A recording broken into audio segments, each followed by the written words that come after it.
Chapter 6. My uncle and I got into a fight. It was the first time in all the years we'd known each other that we had ever had a real fight like this. And yet the reason for this fight and the issue we fought over were fundamentally stupid. It began with the aforementioned trip. After I hit upon the idea at the Saver, I immediately went home and selected several promising-looking hot springs resorts online and arranged everything so that once they made their choice, I would make the reservations. Then, on the afternoon of my day off, I headed over to the Morisaki Bookshop, bubbling with excitement. Wait, aren't these all weekdays? It's fine, there are a lot more openings than on the weekends, and you could use some time away from the shop. But I can't close the bookshop. I'd been expecting that response. I knew you'd say that, I told him proudly. I will look after the shop for you. The truth is that I had a bit of an ulterior motive for my plan. With Satoru and Momoko away, they'd naturally need someone to look after the shop. I had secretly been wanting to spend a few days there. Of course, if I'd asked my uncle, I could have stayed on the second floor above the shop whenever I wanted, but that would be a completely different thing. Even if it was for a short stay, I wanted to manage the shop from morning till evening, and then spend the night in that room upstairs that made me nostalgic now. That way I could soak it all in, and there'd be no one to shout, "Where's Roy?" and ruin the mood. My uncle could let his weary body get some rest, and to top it off, I could enjoy myself. It was two birds with one stone, at least it should have been. No way, you've got your own job, Takako. My days off match up, so it's okay.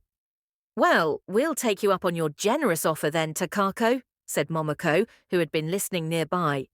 How thoughtful of you. She had a gleam in her eye and seemed as pleased as I'd expected. Hey, don't just decide for both of us, my uncle grumbled. What's wrong with the idea? It's good to take a day off every once in a while. Besides, Takako's gone to a lot of trouble. She wants to do this for us. Momoko gave his cheek a good pinch as if to say, what a hardhead. Nope, it's out of the question, my uncle insisted stubbornly, even as his cheek turned red. I mean, what'll we do if something goes wrong? So you won't even go on a day the shop's closed? That's right. Next week I promised Yoshimura I'd go to buy stock from his place in Saitama. Then a regular weekday should be fine. If it's just a day or two, even I can take care of things. Please have a little faith in me. Absolutely not, my uncle flatly refused. But why not? It's hopeless, Momoko said, throwing her hands up. When he gets like this, there's no sense in talking to him. I'd prepared myself for a little resistance, but not this level of stubbornness. Although I might have had a slight ulterior motive for my offer, I truly wanted to show how grateful I was to them by giving them some time off. I stared at my uncle with resentment, feeling profoundly disappointed. You really hate the idea that much? Hate it? What's out of the question is out of the question. God, I can't stand you. It's out of the question. Stop acting like little kids, you two, Momoko interjected, looking at us in disbelief. If that's how you feel, she added, then Takako and I will go together like last time. Besides, I'll have more fun with her than I will with whatever this is. Then what's the point? He really was pouting like a spoiled child. But I can be stubborn too. And I was going to make him take time off and go on that trip. For a very, very long time, my uncle and I went back and forth, repeating these meaningless replies again and again. Go. Out of the question, until the original intention faded away, and we were just butting heads, each refusing to give in. I don't know if there's ever been a more meaningless fight in the world. In the end, I shouted, "That's enough!" and walked out of the shop, fuming.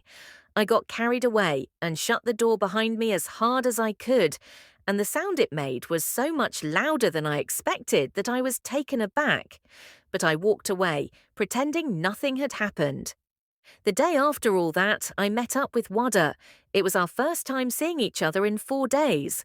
Naturally, we'd arranged to meet at the Saver. However, on this particular day, Wada showed up with an oddly stiff expression on his face. Then, as he was about to take his seat, he suddenly asked, "Can we talk for a second?" I flew into a panic. What on earth could it possibly be? I'd been expecting us to spend some quiet time together tonight, so this caught me completely by surprise. "Huh? What is it?" I asked nervously. "Could we change tables?" he asked, also looking quite nervous. That made me feel even more uneasy. Is this a good talk or a bad talk?" I asked, preparing myself for the worst. "A good talk? No, I don't think so." What could I do? What had I done? As I started to panic, the thought of my stupid fight with my uncle vanished from my mind. Wait, where are we going?" I don't know. What should we do? This spot is fine, actually. It's nothing important." I had no idea anymore what was going on. A minute ago, he seemed so nervous. Now he was telling me it was nothing important. When he started, for a second I thought he might even be about to talk about getting married. Lately, my mother had been pestering me on the phone, always asking, "When are you getting married?" I just realized I'd reached the age where you start to make your parents worry about that sort of thing. But this was apparently going to be a bad talk. It had to be about that. It was too terrible for words. I still wanted to be with Wada. I was still dreaming of being with him forever and ever. Or maybe he was keenly aware of that and felt pressured. "You won't laugh, right?" Wada asked earnestly, heedless of the fact that my mind had gone blank. "I can't be sure until I hear what you have to say, but I probably won't laugh," I said. But really, what was there to laugh about? You had to have some nerve to burst out laughing when the person you love has just started talking about breaking up. "Understood," Wada calmly agreed. There was no change in his expression. And then he said something I absolutely did not see coming. "I'm thinking about writing a novel." "A novel?" The word reverberated inside my head, but its meaning would not register. A novel. "Yeah, does that sound weird?" "Weird? No, but is that what you wanted to talk about? That's it?" That was it. I was ready to fall out of my chair. Wada could really be impossible to read sometimes. I was so exhausted by it all I ended up laughing. "You laughed," Wada said, looking stricken. I tried desperately to explain myself. "It's not that kind of laughter." "Not that kind of laughter? What kind of laughter are we talking about here?" he asked earnestly. It was no use, though. We were totally out of sync. I drained my glass of water and sighed. That somehow managed to calm me down. "You said this was going to be the bad kind of talk, so I was nervous," I mumbled. Wada looked back at me blankly. "I didn't say it was bad. I only said it wasn't good. Which means it's going to be bad. Is that right? I'm sorry. I just meant it wasn't especially good news." "Wada, you can be a tiny bit strange sometimes," I said sarcastically, trying to get him back for how nervous he'd made me. "Really?" Wada folded his arms and pondered what I'd said. We didn't seem to be getting anywhere this way, so I tried to go back to what he'd said a minute ago. "You're going to write a novel?" "Yes," Wada said, finally coming back to what he was saying. "Actually, I started writing in high school and wrote for almost 10 years. But not that long ago, I'd completely stopped writing.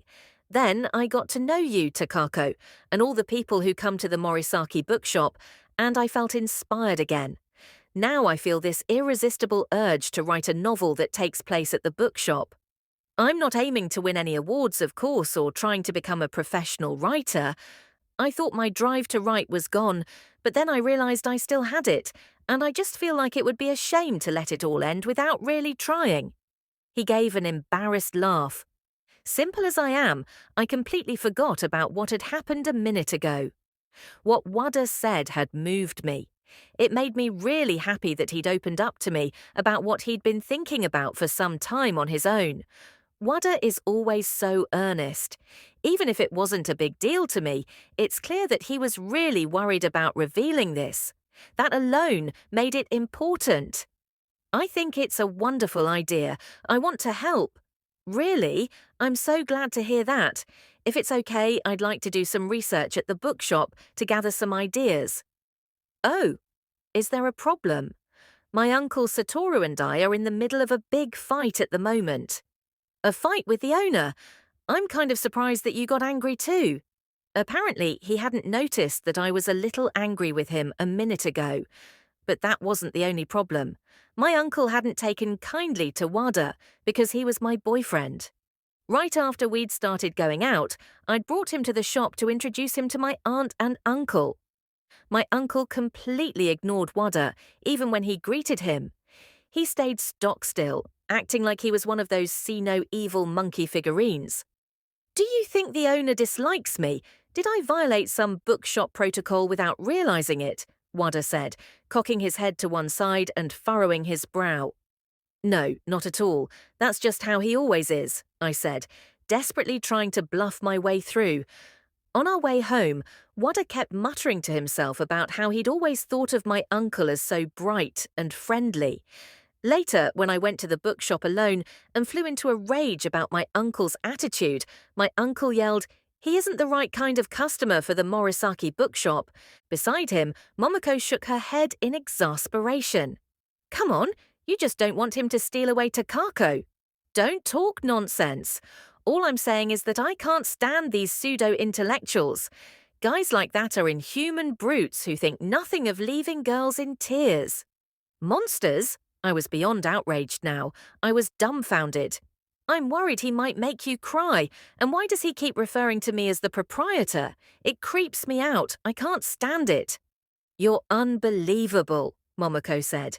It's about time for you to move on and let Takako go. And Wada seems like a really great guy. He's tall and slender, and he's about 1,000 times better looking than you. Under no circumstances will I allow him to enter the shop. You used to be so cool when you said, the shop is open to anyone and everyone, but now it turns out that you want to choose the customers, I said coldly. My uncle seemed at a loss for words. Then he repeated the phrase he always said when he was stuck. People are full of contradictions. I was determined to help Wada write his novel no matter what. Wada seemed so happy when I offered. And when he was happy, I guess I was happy too. Please make up with the owner soon, Wada said as we waved goodbye at the turnstile in the train station. Not because of my novel, of course, just because. The next day, on my way home from work, I stopped by the Morisaki Bookshop around closing time. I had come to make up with my uncle. It was a little annoying, but I didn't have a choice. Besides, Wada had asked me to. If I gave in, that would be the end of it. When Momoko brought up the idea of my uncle not going on the trip, he really seemed deeply disappointed. He had to go for her sake too. So I decided to try changing my strategy. Hey, uncle. What? The storefront was already shuttered, so I stuck my head in the back entrance and called out to him. His voice sounded wary. At night, the damp smell inside the shop was even stronger.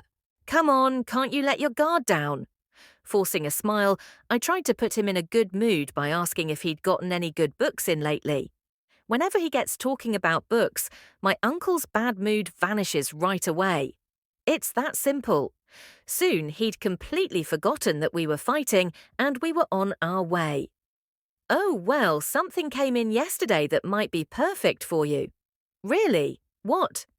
It's a classic that still hits home with readers today. My uncle pulled Junichiro Tanizaki's In Praise of Shadows from the stack and passed it to me. It's an essay, right? What does the title mean? If I were to grossly oversimplify it, I'd say that it's about how we shouldn't just pay attention in our everyday lives to where the light is. We should look at the shadows as well. And behind that idea is a whole aesthetic sensibility. And I guess there's something about experiencing a Japanese sense of beauty. It all gets much, much deeper than that, though. It might be a little difficult to read, but it's such a good book you should give it a try. Thanks, I'll give myself plenty of time to read it. Give it a read now, he urged, briskly leaning in. It seemed like he wanted to sit next to me while I read the book so he could explain it. I recoiled, pulling away from my uncle. I'm okay right now. I'll read it carefully soon, someplace quiet and free from interruptions. How come? If you want to read it now, I can open up the store again. That's why I was saying I want to read it somewhere quiet. Where can you find a place quieter than here? Apparently, it never would have occurred to him that he was the one guilty of shattering the silence. So, about that trip, I said, returning the book to the shelf. My uncle's expression stiffened immediately, as if to say, "Here we go again." "It's okay if you just can't go," I said as a preamble, though I didn't believe that in the slightest. I lowered my gaze. "I feel like I always depend on you so much. I just wanted to do something to show my gratitude. So I'm not asking you to do it if it's not possible. But Momoko wants to go, and it would be great if the two of you could go spend some time together." I said the lines I'd prepared in advance, putting as much emotion into it as I could. "I want you to be able to keep the store open for a long, long time. And to do that, you have to remember to take time off. Otherwise, you're going to ruin your health. And if you died from working too much, I think my heart might burst." Telling him all this was starting to make me uncomfortable. First of all, my uncle's the kind of person you couldn't kill if you tried. The idea of him overworking himself to death was too outlandish to believe, but he turned out to be ridiculously vulnerable to this approach. Sure enough, he was soon staring at me with tears in his eyes. "Takako, so you understand what I mean?" My uncle nodded several times, overcome with emotion. "Is that true? I really mean that much to you?" "Well, that's why you should go," I said, losing no time. My uncle replied automatically. "And take good care of Mamako, too. How about next week? I'm available then." "What? Ah." My uncle reluctantly agreed, although looking at the expression on his face, he didn't seem entirely convinced. My strategy had succeeded. We left the shop and walked together to the station. The whole way he kept mumbling, "Are you really sure you can run the store by yourself?" "I don't know." I stood up straight and said, "Trust me," showing him how confident I was. Once night fell, it turned thoroughly cold out. I wrapped my scarf tighter around my neck. My uncle was grumbling beside me, his breath making hazy white puffs that hung in the air for a moment and then vanished into the night.